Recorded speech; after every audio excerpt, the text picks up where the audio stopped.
Today நம்ம மேக்ஸ்ல என்ன பார்க்க போறோம் அப்படின்னா விகிதம் சம் தான் நம்ம பார்க்க போறோம். ஸோ விகிதம் அப்படின்னா இங்கிலீஷ்ல நம்மளுக்கு ரேஷியோ சம்ஸ். ஸோ ரேஷியோ அப்படின்னாலே என்ன பண்ணுவோம், ஒரு நம்பருக்கு அப்புறமா இன்னொரு நம்பர் வந்து ரேஷியோ ஃபார்ம்ல எழுதுறதா நம்ம ரேஷியோ சம்ஸ் அப்படின்னு சொல்லுவோம்.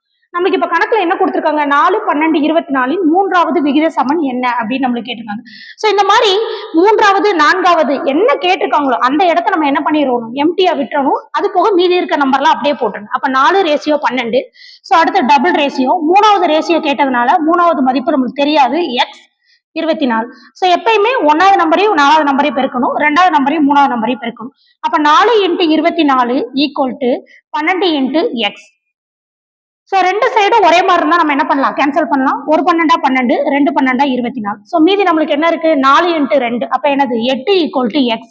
அப்ப மூன்றாவது விகித சமன் என்னது, நம்மளுக்கு 8.